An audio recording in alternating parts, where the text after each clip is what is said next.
Assalamualaikum warahmatullahi wabarakatuh. Perkenalkan, nama saya Citra Febriana Lestari. Saya dari Fakultas Ilmu Komunikasi, jurusan Marketing Komunikasi. Saya akan sedikit meresum materi dari buku yang saya punya, yaitu buku Pengantar Ilmu Komunikasi edisi keempat karangan Profesor Dr. Andos Haji Hafidz Canggara MSc. Sebagai makhluk sosial, manusia senantiasa ingin berhubungan dengan manusia yang lainnya. Ia ingin mengetahui apa yang terjadi dalam dirinya. Rasa ingin tahu ini memaksa manusia perlu berkomunikasi. Ada yang berpendapat bahwa manusia pada dasarnya sudah dapat berkomunikasi tanpa mempelajari ilmu komunikasi. Bahkan ada yang beranggapan bahwa ia bisa berkomunikasi tanpa belajar ilmu komunikasi.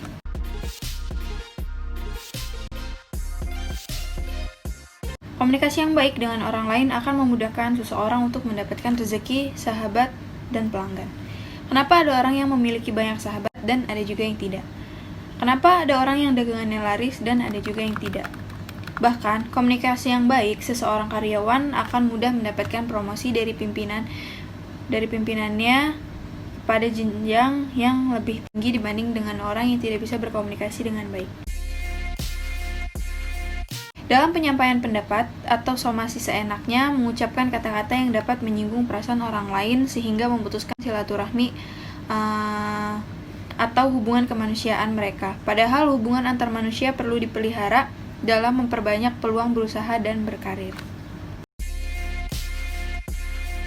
Memaksa orang harus mendapatkan pengetahuan dan keterampilan baru, terutama dalam bidang komputer, animasi gambar, dan internet.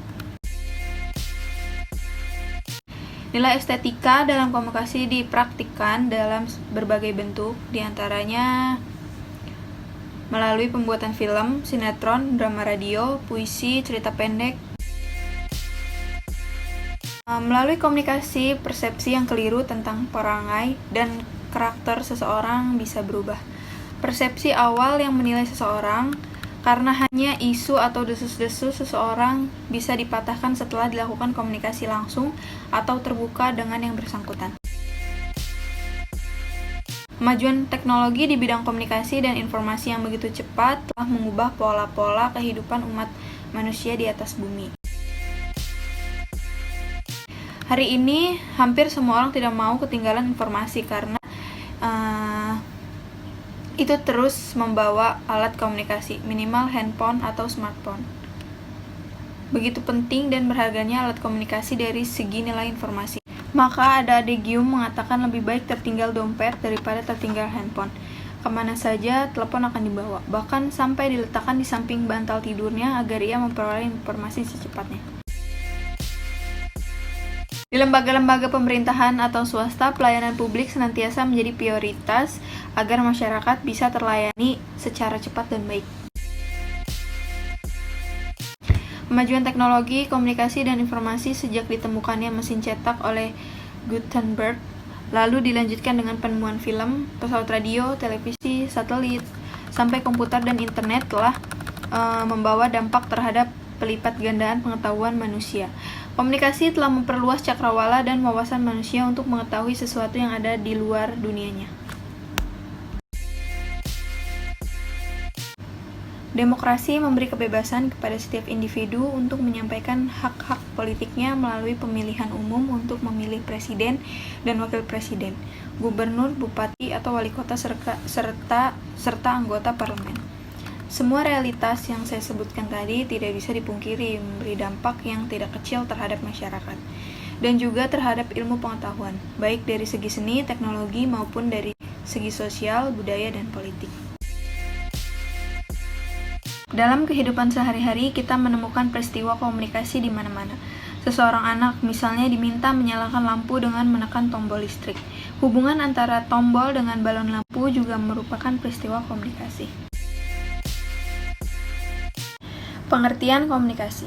Salah satu persoalan dalam memberi pengertian atau definisi tentang komunikasi, yakni banyaknya definisi yang telah dibuat oleh para pakar menurut bidang ilmunya.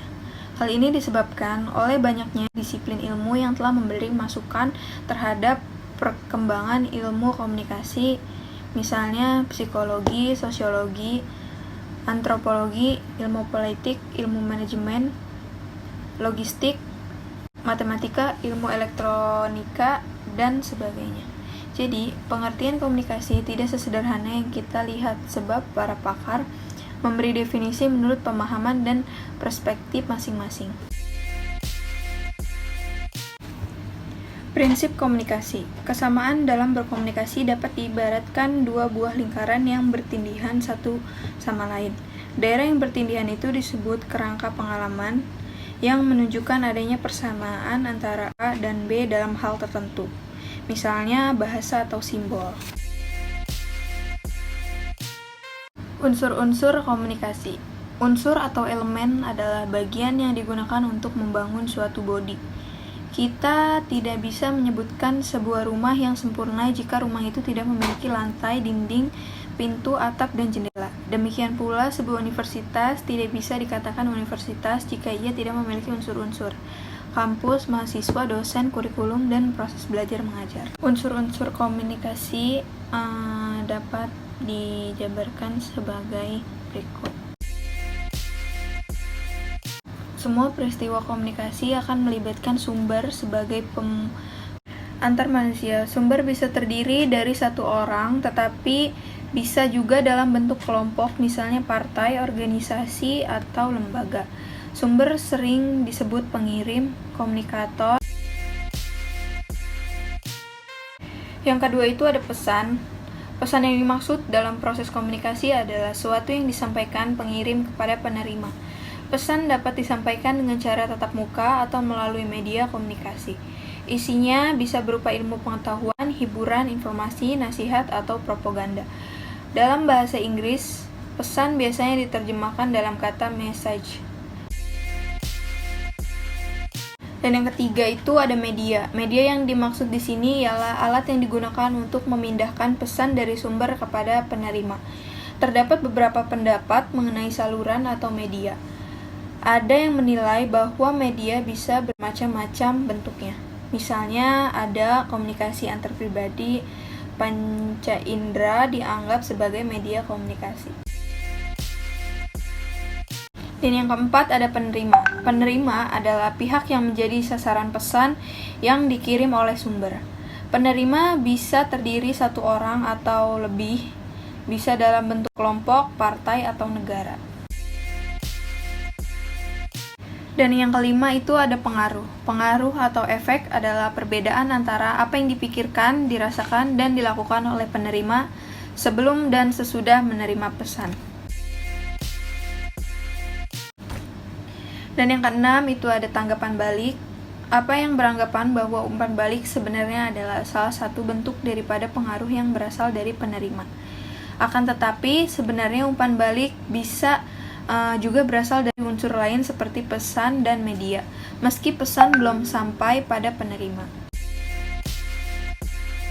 Lingkungan atau situasi adalah faktor-faktor tertentu yang dapat memengaruhi jalannya komunikasi. Komunikasi sebagai profesi. Komunikasi menjadi profesi dalam berbagai kehidupan dan menjadi sumber mata pencarian. Misalnya jurnalistik, PR, penulis, penyiar, dosen, artis, periklanan, riset, penerangan, manajer kampanye, communication konsultan, dan sebagainya.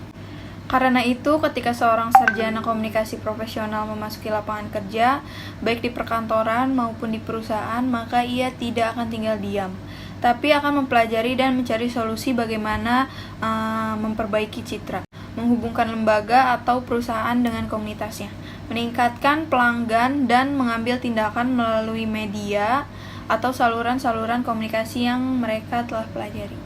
Jadi segitu saja yang bisa saya sampaikan, kurang lebihnya mohon maaf. Assalamualaikum warahmatullahi wabarakatuh.